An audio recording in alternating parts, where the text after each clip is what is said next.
Welcome to Career Tools, our guidance on sharing personal information with your boss. Here we go.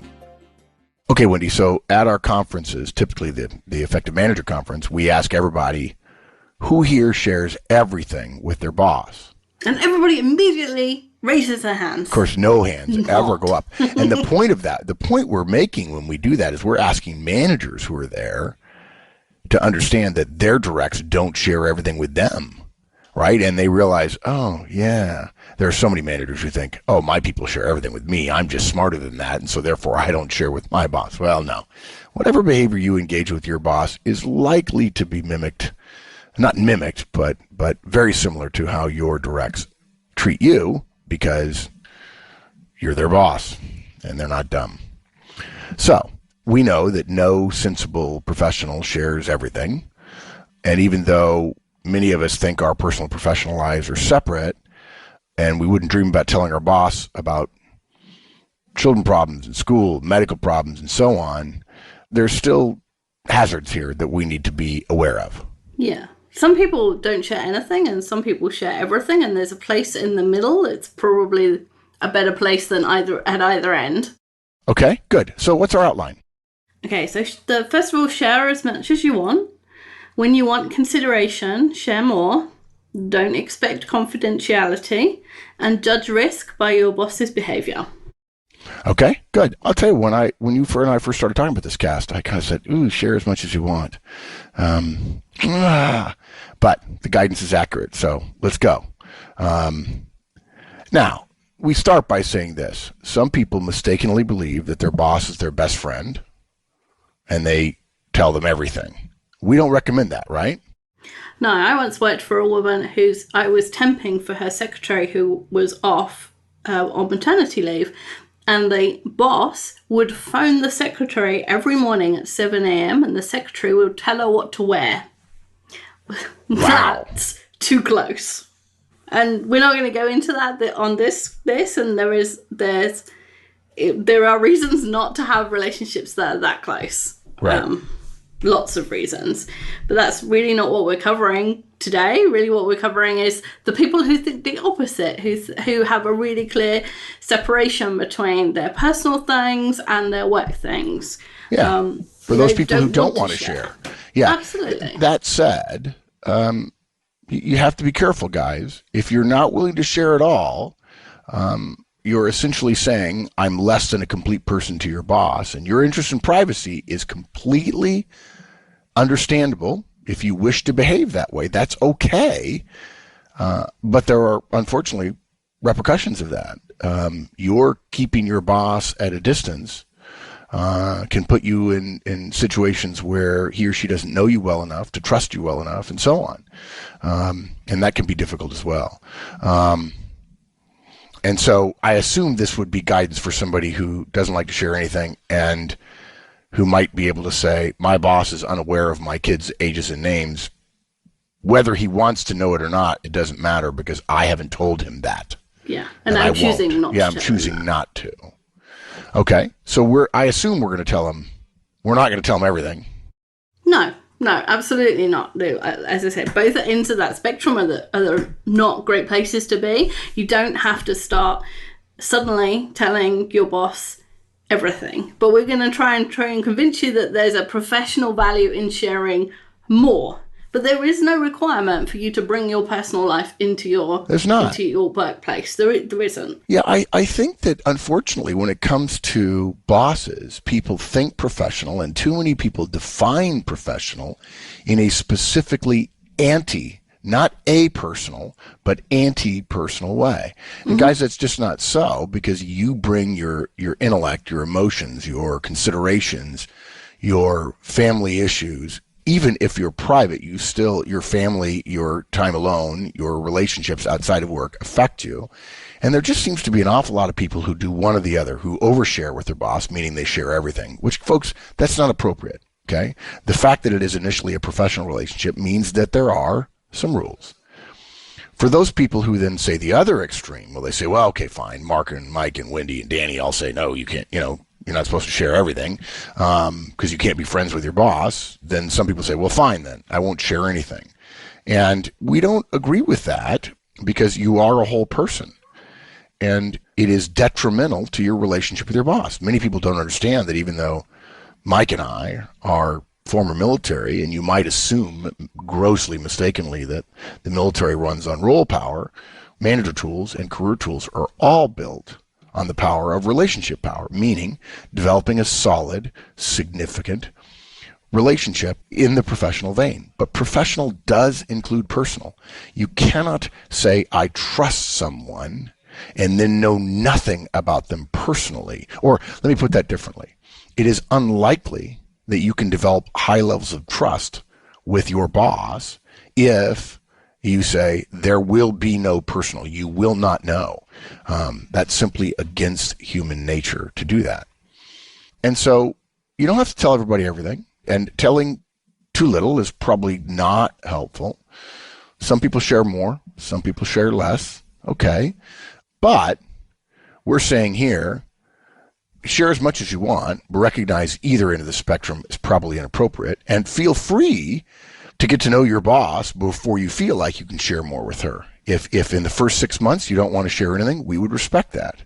If you've worked for the same boss for 2 years and she has given you no reason to believe that she's not trustworthy, other than you would say, I never trust my boss, you're missing out, and expecting the organization to do everything you want it to do on your behalf is going to be very hard if you're not willing to trust your boss. And after 2 years, if they've done nothing to earn mistrust or distrust, then perhaps you ought to consider starting to share a little bit more. Yeah. If they needed a robot on the line, they'd get a robot. Yeah. The robot would just do its tasks and never talk to anyone and never need a day off and never need any consideration for anything. It's funny you mentioned the robot because I worked at an auto plant in northeastern Ohio once, and they were putting robots in. And it was a unionized plant, and a bunch of good people producing very good product. And the robots came in, and the union went crazy. The union said, you can't do that. You know, you're violating the rules. And they actually showed them, no, we're really not. This is an automation thing, and we have carve-outs for automation. And then the union said, well, you can't get to know them. You can't motivate a robot. You can't get more out of a robot when you need to get more. They probably always work at 90% of maximum within maintenance rules and so on. But at the same time, the union was saying, you can't do one-on-ones with us. You can't do, we don't want you spending any time, managers spending time developing individual relationships, because the union person, the shop steward, said to me privately, if that happens and there are good managers, they're going to develop individual relationships such that relationship will trump the individual contributor's relationship with the union. Mm-hmm. And so we want their relationship with the union. And I remember the plant manager is a brilliant guy, just a super smart and very young guy, said, this seems to me like an illogical argument. You believe that we can't motivate these robots. And I would say, arguably, you're right, although their performance is pretty impressive compared to a human being. And after the capitals amortized, they're really cheap. He says, but you seem to say that we can't develop a relationship with them, so we can't motivate them to do more. We can't develop them. But then you're telling us we can't relate to you either. Mm-hmm. We can't engage in things in order to develop the relationship, which would allow you to contrast yourself favorably with these non-human robots. Okay, so it's up to you guys how much you want to share. But the next point. You can be the robot, you can come into work, you can do your job, and you can leave again. That's absolutely fine. The point that might change your mind is when you want consideration, you might want to share more. Yeah. Where the robot never asks for a day off. It never asks for an early afternoon. It never says, do you know what, I don't feel well today. I'm just going to get done what I can get done, and then I'm going to go home. It's because a robot always works, right? So if you want those kind of things, if you want a day off or consideration when you're ill or those kind of things, you're going to have something the robot doesn't have, and that's a relationship with your boss. What most organizations say, no, I'm sorry, that's wrong. What most good organizations, professional organizations would say is it is not enough to be hired. You must also choose to join, which is an emotional consideration about trusting and developing relationships with others and so on. And if you've simply been hired, but then you want raises and you want training or you want something done specially outside of organizational systems, and you have not joined, you will get less consideration than someone else. The direct who says, I don't want to share about my family, but then says to her boss, I'd like some time for my family. I've recommended to a couple of my friends when they brought me their colleagues or associates and they said, I have this problem with a direct who won't tell me anything about his or her family, doesn't want to share, but then asks for time for their family. I'd say, gee, I didn't know you had any, so I'm going to have to decline. And it was tongue in cheek, but you may be able to have it both ways because your boss is uncertain. But doing that, not sharing about your family, and then expecting there to be dispensations for the family, if there are not very strict work rules that define what the company owes you, which would often be in a union environment, at least in the United States, you're probably barking up the wrong tree. It's unlikely that those considerations, to use Wendy's word, will be granted to you. Exactly. I mean, even if you're a high performer, if you just put yourself in your boss's shoes and you go up to her and say, can I leave early on Wednesday afternoons? I'll make it up on Tuesday and Thursday. And you think that your boss is going to say, well, that's the same hours, that's fine. Yeah. Of course they're not going to do that. They're going to want to know why. Yeah. And why should they be giving this to you? And what are you doing? Because who knows, for the boss, it could be that you're going and working for a competitor, or you're, starting a union, or anything. You could be doing something detrimental to the company. You could be doing something detrimental to yourself and your performance. She doesn't know. And even if it's nothing, even if it's just you're leaving early for a class, she doesn't know that. And then the other people in the team start coming to her and saying, Bill leaves early. Can I leave early? And she doesn't have a reason. Then she has no reason to say no to the other people. Right. And you're making your boss's job harder in order to make your job easier. And at some point, that's going to work against you. Not because your boss is going to retaliate, but your boss is simply going to say, if you're going to play me with your cards so close to your vest that I'll never know what you have, then I'm going to play my cards close to the vest because I can only give so much before I feel I'm being taken advantage of. Now, you might say about that manager, well, she should still do it for me. That may be so, but she's a person too. You play your cards close to the vest, you can't carp about somebody else playing their cards close to the vest with you. You can't. I mean, well, you can, but you won't get very far in terms of the law of reciprocity and reasonableness. Yeah. Yeah. So you want to take your wife or your husband to a medical appointment. You want to work from home. You want a little bit of leeway because you have some illness, some flexibility so you can attend classes. Okay, fine. We respect that. And those things generally are granted, not based strictly on work rules and not just on performance alone, but also on trust. Although I will tell you, it's really hard to be considered an exceptionally high performer and have a very low trust relationship with your boss. It just is. Yeah, that's true. Those two things don't normally go together. Yeah, and the reason why is important. I just tell you, you don't want to tell me why? Okay. Then whenever the company changes systems or processes or changes directions or does something different in a quarter and you say, it helped me to know why. I'd raise one eyebrow at you and say, yeah, it'd been helpful for me to know why you wanted to have that time off last week, but you weren't forthcoming with it. But if that's the relationship we're having, you don't get to know why. Now, actually, I'm not going to treat you that way, but at some point, again, I'm going to feel that I'm being taken advantage of. And now, because I'm human, whether you agree with it or not, and the fact is you're wrong, but let's forget that for a moment. Whether you like it or not, I'm going to begin to withhold things that you might think you've earned. And because I'm the person who makes the decision, in the same way that you're the person that makes the decision about how much you share, I get to decide that, and you have to live with it. Exactly. Yeah, you have to be coming closer together. Yeah. In terms of you make a step and she makes a step and you make a step and she makes a step and eventually you're coming closer together. But if you won't step and you're expecting her to step every time, there's only 2 or 3 times she's going to do it and then she's going to go, I'm not getting anything for this. So, no. Yeah, but let's give them an example where maybe there's a little bit more sharing. What might you say that would, for leaving early Wednesday, for instance, the example you mentioned? Okay. So, for example, if you went to your boss and you said, I'd like to leave early on Wednesday afternoons. I have a medical appointment that I need to make weekly for the next 10 weeks. That sounds like you're sharing. You're closer. Yeah. It's a medical appointment. It's a bit closer. It's much easier for her to say, no, I'm sorry, you can't leave early on Wednesday. But Bill has a reason. Yeah. And I can't I'm not just changing his hours just because he wants him to. And no, I'm not going to do that.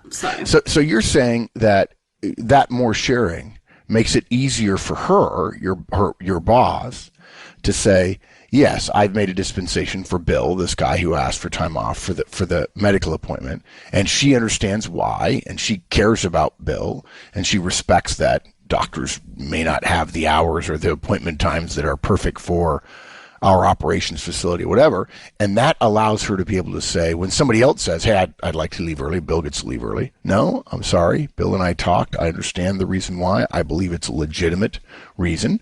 And by the way, she has to judge that based on trust. And if she doesn't trust you, she may not believe it's a medical appointment because, I hate to tell you folks, some people lie in order to get out of work. And do you know where they're going when they have doctor's appointments? To interviews. Yeah, of course. So it's easier for your boss. And that's why the point we're making is, if you're willing to share a little bit more, for those of you who are not sharers, who don't believe that there's anything personal about a professional relationship, ludicrous, but if you believe that, okay, we want to meet you where you are. If you share a little bit more, you're much more likely to get the kind of dispensations and considerations you want. Let's go a bit further, because so far all we've said is it's a medical appointment. Right. And hopefully you might want to keep the details to yourself. There's lots of medical things that we would all rather keep to ourselves. And you just hope that the words a medical appointment are enough. But any medical appointment that lasts multiple weeks is probably something fairly serious. Right. And your boss cares about you, whether they show it or not. They care. Even the worst boss cares that you turn up and cares that, you exist on the planet. And so they probably want to know a bit more, not because they're nosy, but because they care and they want to make sure that they're making the right adjustments. That's how fellow human beings show that they care, as they inquire. It is not an invasion of your privacy to mention that you have a medical appointment and to suggest that you need dispensation for it, and then for the boss to say, are you okay? Can you tell me more? Right? It's not. And people say, well, you don't need to know that. And it's incredibly rude to do that. You brought it up. Now, you might say, the rules say I don't have to tell you. Yes, you're right. But, sometimes the way I was raised trumped the rules. And the rules don't ever say, do unto others as you would have done unto you. But you assume that that's going to happen. So sometimes be careful about citing the rules, because the rules can work against you. If you're 5 minutes late, then that's late. And if you don't seem to think that your boss should talk to you about that, the rules don't say 5 minutes late isn't late. And so therefore the boss could say 5 minutes late is late based on the rules. You're asking for dispensation even without asking. Yeah, I just think this is a case where, no, you don't have to say no. You don't have to say more. You really don't. But I would ask, I would absolutely ask, and I would honor it if you chose not to. Let me just go one step further. And a lot of people, I suspect a lot of the people, I think the circle of people who refuse to share personal, or who really have an apersonal relationship with their boss, and the people who are going to be bothered by what I say next, that those two, the Venn diagram of those overlap very much. But let me be clear about something, folks. If you ask for 10 weeks off for medical appointments, I'll grant it, probably. I assume you're going to tell me, because if you work for me, you're smart enough to know that 10 weeks causes me concern. And I'm going to keep you in my thoughts. I hope things are okay. And every time, Thursday morning when you come into work, everything okay? Because that's what caring people do. Okay. Now, if the next week one of my colleagues says, hey, one of your guys was in here last week. I said, well, did he do any good? And let's take example that I only have one woman work for me. Her name is Evan. And he says, actually, it wasn't a he, it was a she. I said, she works for me now? Yeah. She was in here interviewing. Now, let me be clear, folks. If you interviewed from 2 to 4, I said, when did she interview? 2 to 4. And you left at 1:45 for your 2:15 appointment, medical appointment, you're fired. You lied. Now, some of you are saying, oh, I can't believe you do that, right? No, you committed the sin of commission. You didn't omit something. You knew that you had cover of care and concern, something which you weren't willing to step into the marketplace of care and concern by saying, let me give you a little bit more information. And then you took advantage of my lack of knowledge to essentially passively mislead me. That's lying. And I would terminate you the next day. Well, at the same time, hoping that your appointments go well. Now, some of you are saying, well, that's why I don't share at all. Well, okay. Well, let's hope you don't share and you don't lie. Yeah, Yes. exactly. I'm on your lying is done for me. So. Yeah. And another way of looking at it is if, let's assume that you genuinely went to a medical appointment, Yes. you weren't going to an interview, and something happened, and the next day you don't feel, you feel miserable. There's something in your body that isn't right following the appointment. Wouldn't it be nice to be able to call in and say to your boss, look, it wasn't a great appointment and I don't feel well enough to work today, and for someone to say, don't worry about it, we've got you covered, just take what you need, and not to then have to explain, actually I'm having treatment for this and this is what happened, and all of that on a day when you don't feel well. Much better to have had those conversations up front. Yep, exactly. Yeah. All right, the next point you make is don't expect confidentiality. We have to say this anytime we talk about sharing. We have to talk about How many times have we said this? Yes. And even though we're telling you to share personal things, you cannot expect your boss to keep that confidential. Let's be even more specific. You not only cannot expect your boss to not share it, you have to assume your boss is obligated to do so. For the record, folks, for those of you who don't understand this, who secretly want a great relationship with their boss while not sharing, good luck with that. Yes, you can jump to the moon. The reason why we say you can't have confidentiality goes to another principle that you should learn now, particularly if you're just starting your career and you're listening to Career Tools. I'm sure you all have heard us say before, there are three types of power in all organizations. There's role power, there's expertise power, and there's relationship power. Of course, Manager Tools and Career Tools are built on relationship power. It's the big lever. It's the ultimate lever. Some people mistakenly believe that role power is really, really, really important. It is at times, but not as much as people think. But let's talk about role power for a second. Wendy's my boss, and she has role power over me. It's limited, but she has it. Wendy's role power, the definition of role power in its very most concentrated form, is the ability to speak for the firm.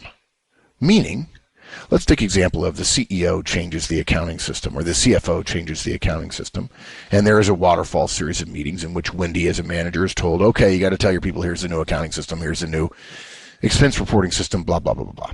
Okay, and Wendy says, okay, this is the way we're doing it, company has a new standard, here it is, I'm training you on it, blah, blah, blah. Good. And everybody goes, great, I got to do the accounting system the new way. That is Wendy speaking for the company. That is the company saying, you are the company to your directs, because when you say this to them, you speak with the authority of the company, the entire company, including the CEO.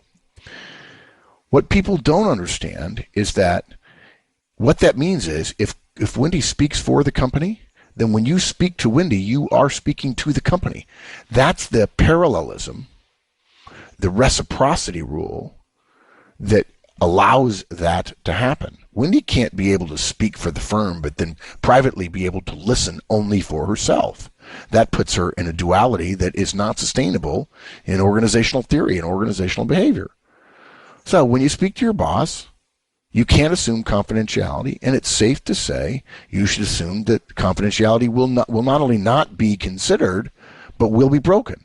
Not because your boss wants to share it, but because there is a situation that may occur where, even randomly, where they will assume they will have to share it. They might very well be able to keep your confidence as long as it doesn't impinge on anything else, but they will do that fairly dispassionately in most cases. Because if you've not been a boss before, that's a tough situation to be in. So if your boss has to justify changing your schedule, and it takes some other people being involved who would see the time card or whatever, that reason may have to be shared. And the only reason that he or she will have is the one you gave her. Exactly. So I know that sounds harsh, but I wouldn't want to be 23, 24, 25 and not know that fundamental principle of all organizations. If you work in an organization where you don't think this principle is true, it's probably only because your boss doesn't know what he or she is doing, and they are taking all the risks themselves, and you may very well put them in a situation where you treat them as your friend because, in fact, you are friends with them. They keep your secret. Their boss finds out, is shocked and embarrassed to discover they don't know this principle, and your boss is the one who will be punished.